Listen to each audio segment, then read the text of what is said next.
Hello? Hello? Test, test, test, 1, 2, test.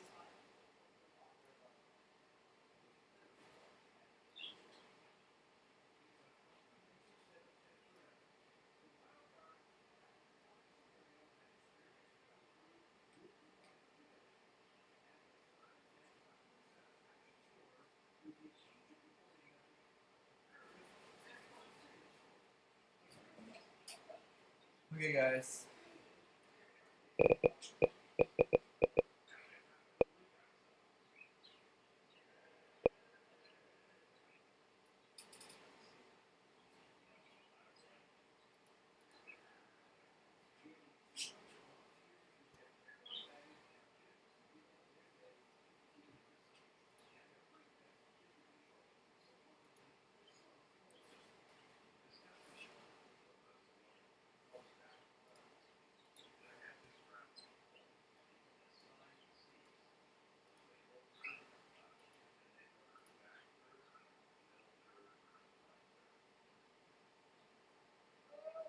So, I'm home now, guys.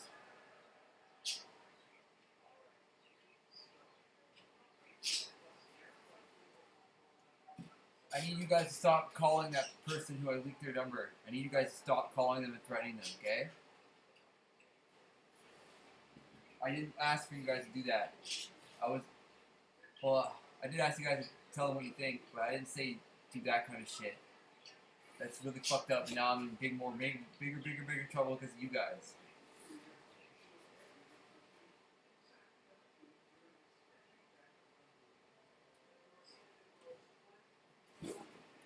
Hello, welcome.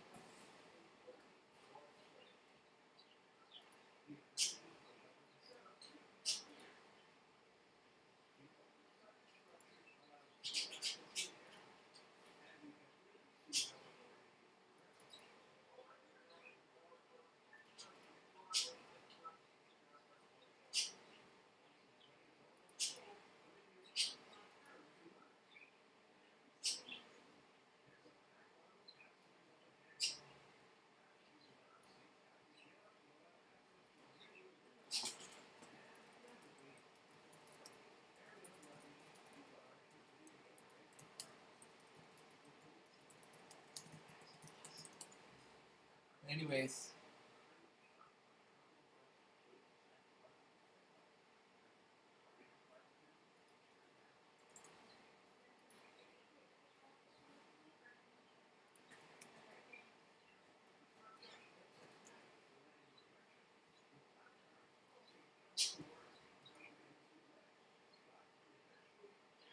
He's not suing me, but he's charging me with criminal harassment. But I'm not the one who's calling him.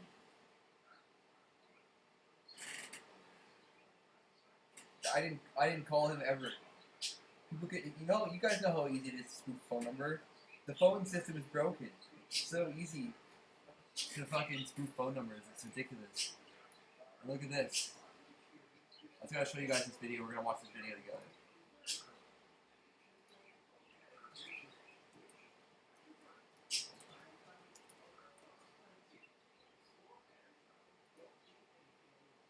We did it all remotely. And this is Linus from Linus Tech Tips, and we hacked the phone network in order to spy on him. That's pretty messed up, Derek. I slept easier not knowing that. We intercepted his phone calls and stole his two-factor passcodes. Is that your number, Linus? Yeah, but mine didn't even ring. We didn't touch his phone. We didn't send him an email or a text, nothing. We did it all remotely. And the worst part is, it could happen to you. I think I'm really surprised that, no offense, but like, you guys did it. Well, you're not a career criminal, hacker, mastermind, necessarily. No, indeed.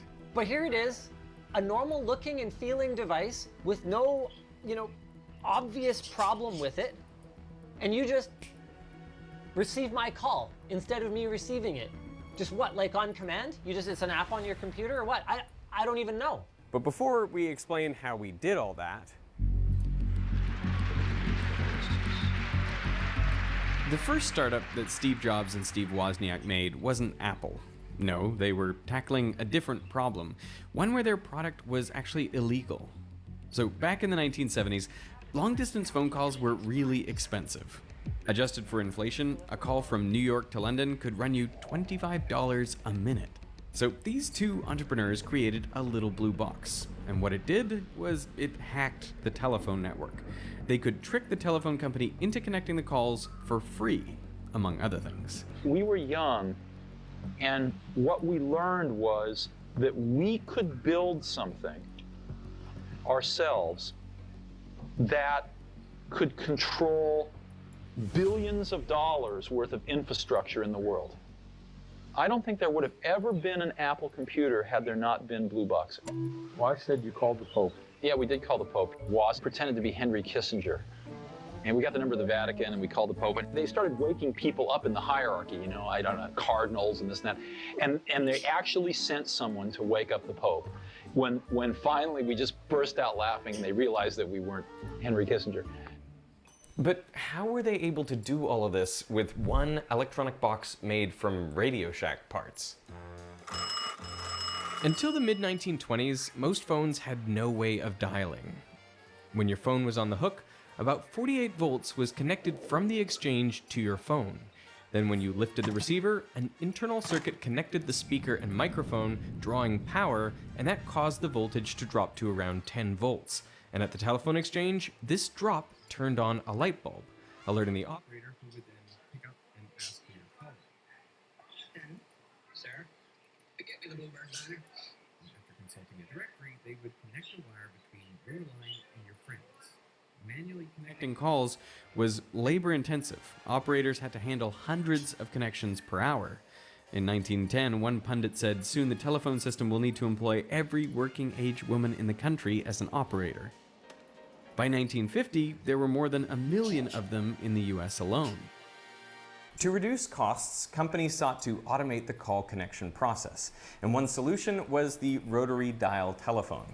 To use it, you place your finger in a number hole, rotate it to the end, and the dial rotates back. And on the inside, a metal disc with ridges turns. Each ridge pushes 2 metal plates into contact, completing the circuit to the exchange. The dial sends pulses to match each number. For the number 2, it sends 2 pulses. For the number 3, it sends 3 pulses. This goes on up to 10 pulses for the number 0, which is why 0 is at the far end of the dial instead of beside the 1. Those pulses that travel down the phone line, they determine how your line is connected, so they're known as control signals. But as the length of the transmission line was increased, so did its capacitance and resistance, and this caused the clear input signals to become I'm showing you guys this video because it's relevant to how the phone system is broken. distorted, smoothing out voltage changes. So now the pulses couldn't trigger the switching at the exchange. While this wasn't a problem for local calls, it made automating long distance almost impossible. Now, all phone lines, including long-distance ones, were built to carry sounds in the human voice and hearing range, mainly from 300 to 3,400 hertz. So why not use this built-in capability to carry control signals? To do this, phone companies introduced the touch-tone or push-button telephone. On a keypad, specific frequencies were assigned to the horizontal axis and the vertical axis, so that each button was uniquely identifiable by the combination of 2 tones.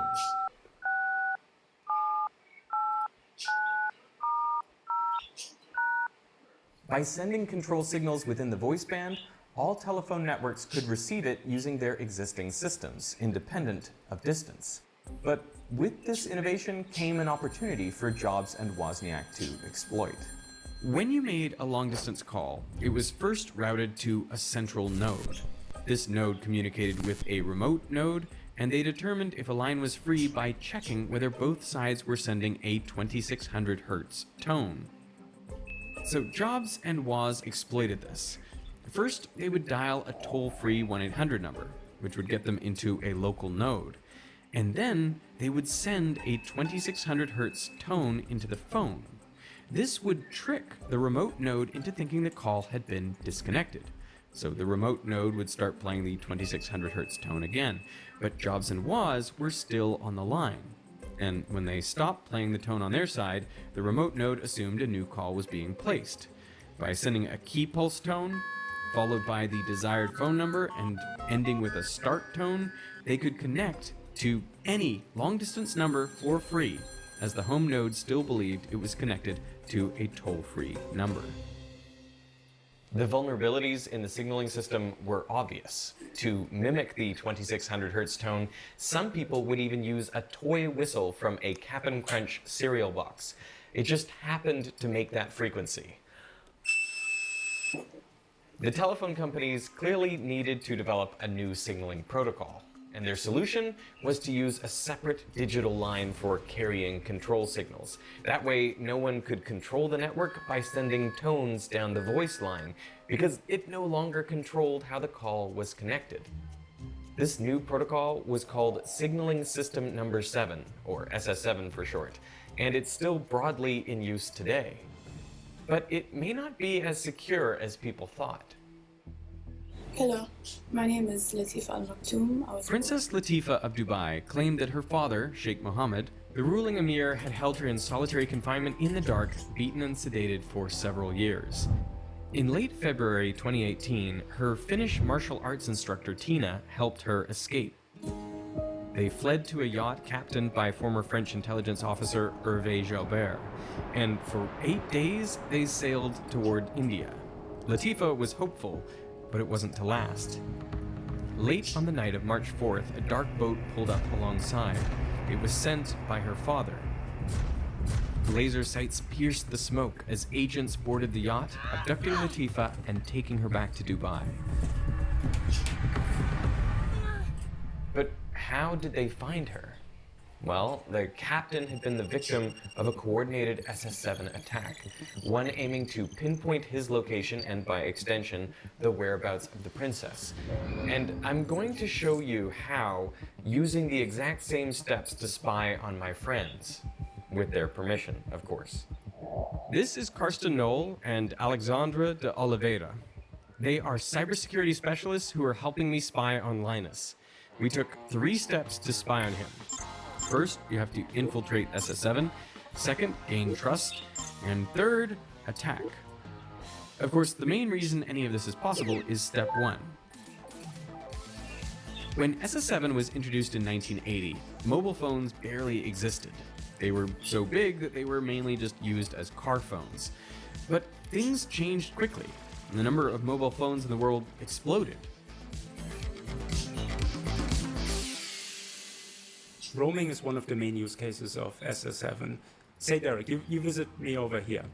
Your phone would try to connect to a network that's foreign, and that network would then It's have... really scuffed how this stuff works, dude. Like, I'm sorry if you're asking for just basically showing your video. I'm not really talking about it, but it's really scuffed how broken our phone network is and how it gets taken advantage of by people who are just out there to do bad. You know what I mean? It's ridiculous. The fact that you can even spoof a caller ID is stupid. It shouldn't be like that. It should be your mandatory caller ID. You know what I mean? to reach out to your home network in Australia asking, is this a valid customer? Are you willing to pay for the charges that they'll incur on my network? And all of that information is exchanged over SS7. For this to work, telcos need to communicate with each other. So the way they do that is by making sure they're part of the same club. The way they share membership to this club is by using unique addresses to identify where requests are coming from. SS7 is a global network, just like the internet. And like on the internet, you need some addressing scheme. So you need some way of saying this is me and this is you. And on the internet, we use IP addresses. On SS7, we use what's called global titles, GTs. So to provide global roaming coverage, telcos typically establish agreements with two providers in each country they serve, one primary and one backup. Telcos generally accept messages only from global titles with which they have agreements. The whole system is designed to be a closed network with few barriers once inside. This is known as the walled garden approach. So this system seems pretty secure, and it was. When SS7 was developed in the 80s, the telecommunications landscape was dominated by a few large, reputable operators. These operators had established relationships and mutual interest in maintaining the integrity of the network. But 45 years on, the landscape has shifted dramatically. Now there are over 1,200 operators and 4,500 networks, many of which need SS7 access. From virtual network operators to mass text services sending Uber Eats notifications. There are so many more players in the garden that not all of them are trustworthy. Those companies, some of them sell services onto third parties, some of them can be bribed, some of them can be hacked. So there's probably thousands of ways into SS7 at reasonable effort or cost. How much are we talking? Like, how much would it cost to buy access to SS7? Buying a single SS7 connection isn't that expensive. We're talking a few $1,000s per month. The people who do sell access, I mean, why would they do it? People sell SS7 access for one reason: money. And thanks to global agreements between providers, accessing a trusted GT is like gaining access to all the GTs they have partnerships with. We even saw the invoice of a valuable US-based GT being leased illegally for $13,000 a month. Are you buying access to SS7? I'm paying for access to SS7, yes. And we do that because we do SS7 security tests. So we need to be in a similar position as real hackers to get near real results. So step 1, infiltrate SS7 is complete. On to step 2, gain trust. Hackers today can try many different things once they've scaled the wall into the garden. But you need more than just SS7 access and a phone number to attack. Even a trusted GT and the phone number of the target isn't enough to uniquely identify them. No, you need something from the SIM card. The real key in a mobile network is a unique 15-digit identifier which belongs exclusively to the SIM card on the phone. It's called an International Mobile Subscriber Identity, or IMSI for short, and it is very important. Basically, to be able to collect the IMSI from a subscriber, we would launch some of the messages such as send routing info or send routing info for SM. These messages are normally used to collect the IMSI. Networks have firewalls in place that will deny some requests if they look suspicious. Getting an IMSI is crucial to appear trusted. So let's move on to the critical step 3, attack. Do you want to just like try the phone? Is there anything you can try to see if it works? Like call someone or text someone? Sure, I'll call my wife.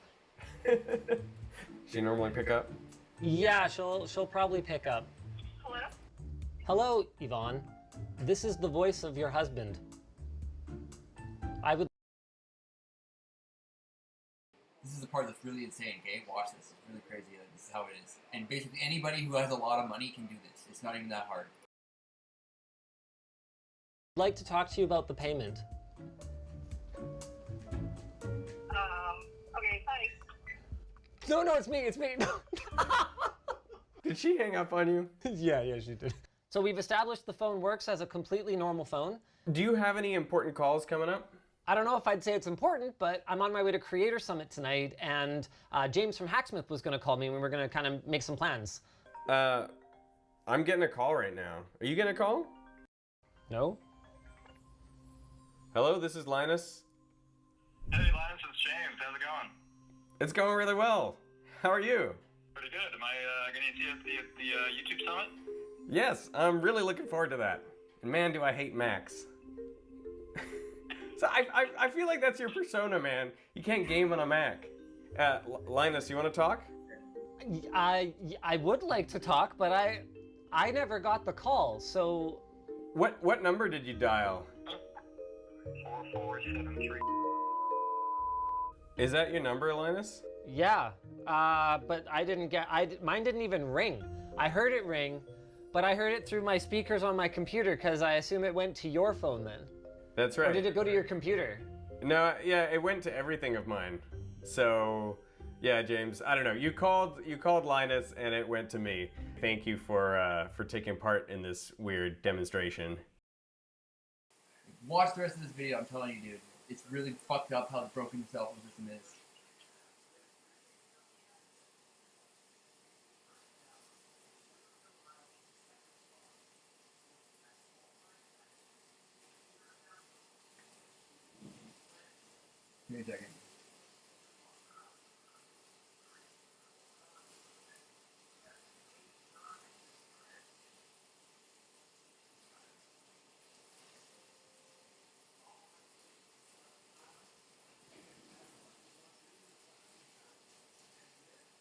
There is absolutely nothing here to indicate that I was supposed to receive a call. Yeah. And I mean, the crazy thing is that's like a regular Canadian SIM card in there. So any Canadian SIM card, in theory, could be vulnerable to such an attack where, you know, someone dials your number and it just doesn't go to you. This is like freaking, but on a completely different level. That's exactly it. Now, I'm familiar already with the concept of SIM swapping, where you social engineer a way to get a SIM that is registered to someone else's account. We've actually had accounts stolen that way in the past. But in this case, my phone still works. Hello?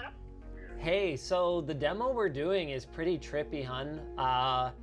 Basically, they had Hacksmith call me. My phone didn't ring at all. And instead, Derek from Veritasium picked up the phone call and was able to talk to him. And Hacksmith had no idea that he called me. And then, Sorry, I'm with Cindy. oh, hi, Cindy. Oh, you're not on speaker. Okay, that's fine. Just tell Cindy hi for me. Okay, bye. So how are we able to seize control of Linus's number like that?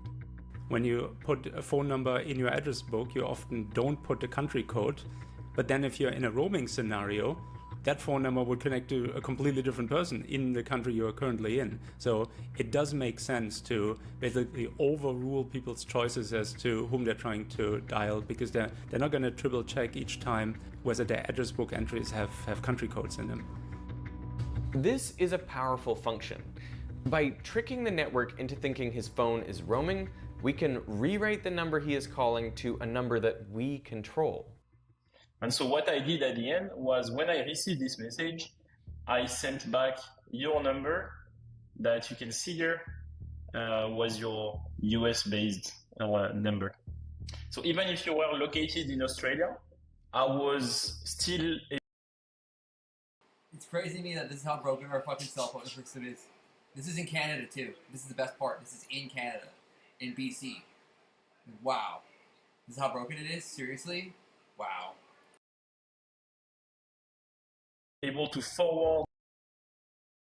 People get mad at Australia because of what they did with their thing, but we should do the same as what Australia did. I'm just saying. The call to you on your US number in Australia. That's amazing. You just try a few times and then it works, right? Yes. It's not always that simple, but this time it was quite effortless. So the most important question I have now then is, what did you need to steal from me in order to become me? Like, is this something you can social engineer out of my carrier? Is this something that I would need to accidentally leak a screenshot of my IMEI? At the very simplest, all we would need is your phone number. That's it. You could even do something where I could act as a middleman, where I would reroute the call to me, but also simultaneously... All they need is your phone number to do this. Wow. What a joke.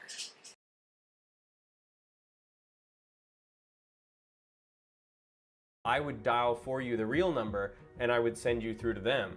And then I can sit on the line and just record that call. Yikes. But this isn't the only attack. We can do a lot more with SS7. We can also intercept text messages as part of our suite of attacks. Similar to phone calls, we can trick the network into thinking the target is roaming, which reroutes their messages to our GT. We can then steal one-time passwords used in two-factor authentication. This type of attack works until the subscriber interacts with their phone network, at which point the phone reconnects to the correct GT. But you need a few seconds only to hack into somebody's account, of course. You need that few second window to receive the one-time password. So we actually set up a new Linus YouTube channel. Okay, so theoretically, he could get this username and password via a dump because I'm a butthead and I use the same username and password across different accounts. Or he could install a keylogger on my system. He could get it that way when I'm typing it in. So then I verify my number, but of course he has my number because that's realistically not that hard to find. And theoretically, I'm supposed to get a two-factor code right now, except... I got it. 820299. I'm in. He's in. He hacked the mainframe. Wild, hey? Isn't that crazy that that's possible? Like, isn't this crazy? Like, how is this allowed to happen? Why is this not dealt with? Why is this not fixed? Because old and retarded people run the government. That's why. Yep. We could hack your YouTube account. I'm gonna start posting science videos. Like, can you imagine if they did this to a politician? Like, imagine if they did this to a person who has access, like, who's in a position of power, okay? Imagine. It's entirely possible to happen. On Linus Tech Tips. Oh, that's okay. I'm sure they'll get like 30 million views or whatever, so I'll be fine with it. Thanks for the AdSense. Deal. And you could see the code right there. Exact. So you could see it at the bottom, 820299. So basically, once the interception is running, then I would receive any SMS sent. He would never have known that he missed those messages or that they were intercepted. Exact. Wow. Yeah, this seems pretty serious. I mean, SMS two-factor authentication is almost the default, right? Unfortunately, yes. It's not only the default, but in some cases it is the only available option. And sometimes that can even be for accounts that should be treated with the utmost of care, like a bank account. There's a third method of attack that we weren't able to show Linus. Lucky for him, his network blocked the requests. On many networks, you can use the IMSI number and the switching center info we harvested in step 2 to send a command deeper into the network. By targeting the switching center where the device with the IMSI is connected, we can issue a command routinely used for legitimate purposes, such as routing and forwarding calls or providing emergency services based on the device's location. Using this request, we can track a target's location. It's not as hard as you'd think. SS7 doesn't even rely on GPS to locate someone.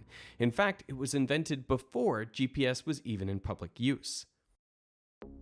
One way to do this is if a target is in range of multiple cell towers, their location can be narrowed down to where the signals overlap.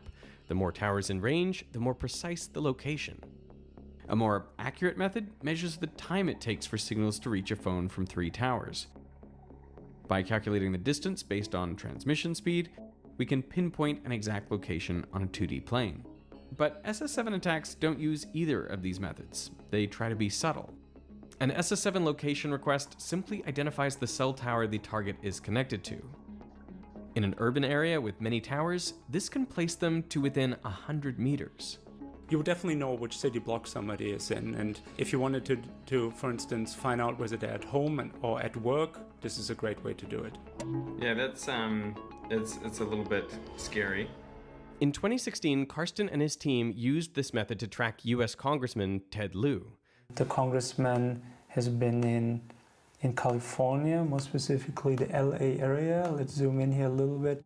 So that is how we did it. We executed 3 steps. We infiltrated SS7, gained trust, and attacked. We intercepted Linus's phone calls and text messages. I'm not sure he was as excited about it as I was. This is why we can't have nice things. Up until now, this has just been a bit of fun. I've demonstrated these attacks on a friend of mine.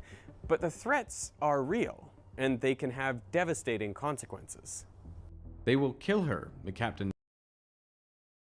Yeah, devastating consequences like charging an autistic man for something he didn't even fucking do. I didn't make any threatening phone calls to him. So what the fuck? This is bullshit that this is even still able to happen. What the fuck is... Look at the year. I don't know if you guys took a look at what year it is, but... It's not fucking 2007 anymore. It's almost 2027.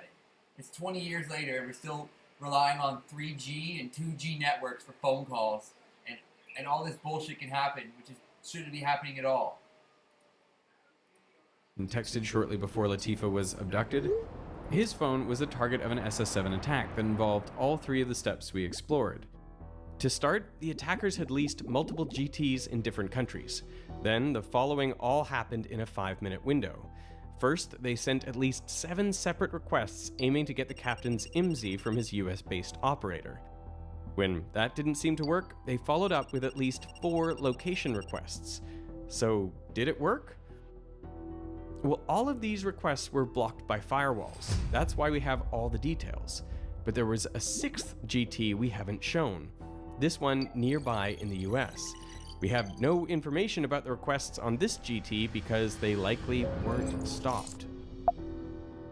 We spoke with Crofton Black, the investigative journalist who revealed the SS7 exploits in this story, and this is what he told us. It's a brilliant example of SS7 involvement because it illustrates a classic, sophisticated pattern of attack.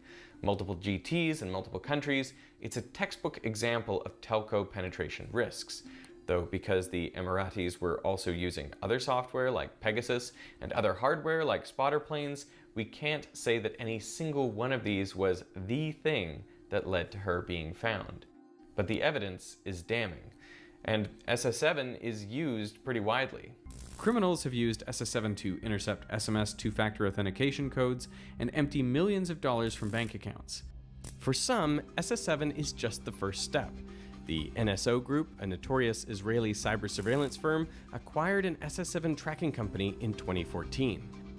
NSO is the company behind Pegasus, a spyware tool that gains complete access to targeted phones without a user clicking anything, embedding itself and erasing traces of entry. Such zero-click hacks are costly. They can cost more than $4 million per exploit. Before NSO commits resources targeting specific software or vulnerabilities on a phone, first they gather basic data, like device type and software version, to make their lives easier. And as you've seen with SS7, this isn't hard. One expert we spoke to tested a foreign network and found 20 to 30 VIPs were constantly under surveillance there, including the country's chief of cybersecurity. Accurate data on tracking is difficult to come by, but another expert provided evidence of more than 2.5 million tracking attempts per year, though they reminded us that the people being targeted are generally those of interest to state agencies. Now, we couldn't find data on interception attempts, but luckily experts told us this is far less common. So, millions of malicious SS7 requests are sent each year, but it used to be even worse.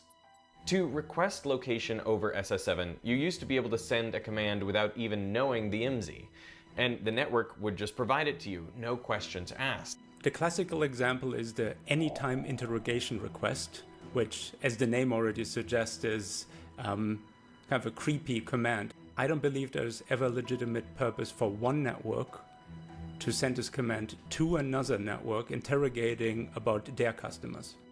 Karsten Knoll and fellow security researcher Tobias Engel exposed these vulnerabilities publicly in 2014. The SS7 research that was disclosed in 2014 was a wake-up call to the industry. Most people had heard rumors that SS7 tracking and spying was possible, but they hadn't really seen hard evidence of it, and especially how easy it is. That a ragtag gang of hackers from Berlin with very amateur means can do any type of SS7 hacking that they want. After their conference, all of the German telcos immediately started refusing these requests. Anytime interrogation is the first SS7 command everyone stopped. It's literally going on and other countries are noticing it, but because our politicians are so focused on dumb shit, that no real problems actually get solved. It's just putting other people who are innocent in a line of fucking fire for no fucking reason. Because it was abused a lot and never used constructively, but there is over 150 other messages that need to be stopped as well to make SS7 be completely secure. So if there are so many ways to abuse SS7, why haven't we gotten rid of it? Well, because it's the backbone of 2G and 3G communications. So what if we phase out 2G and 3G? Well, that has caused problems. Since 2018, cars in the EU are equipped with mandatory emergency call buttons that trigger in an accident. They need a SIM card to work. And to cut costs, guess what auto manufacturers are using? That's right, 2G and 3G SIM cards using SS7.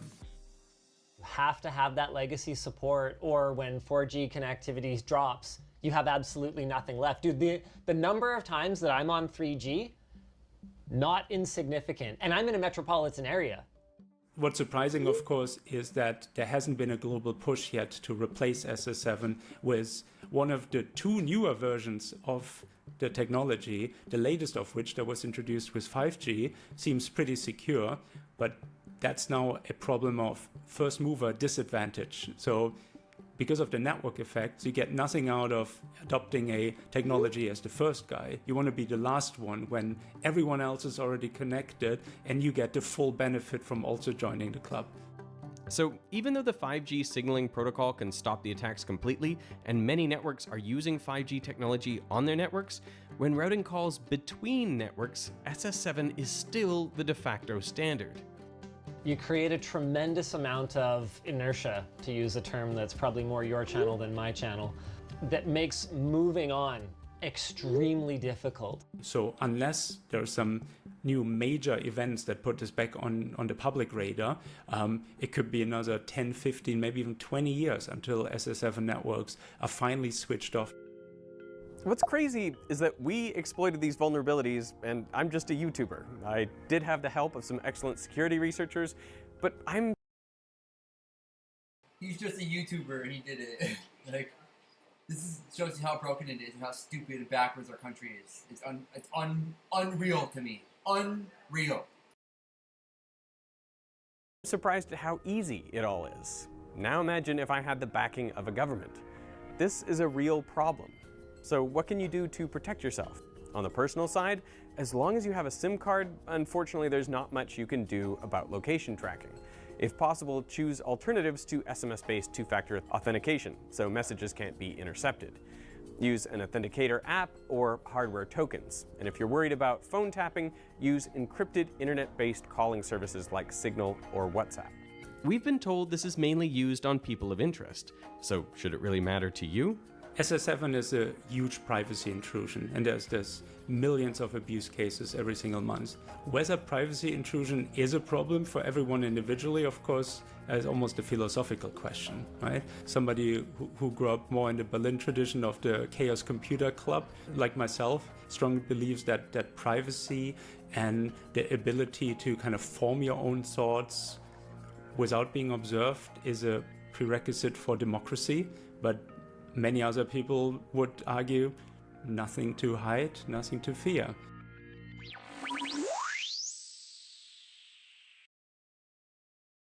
Anyways, this is how it is, and that's how broken it is. That's all.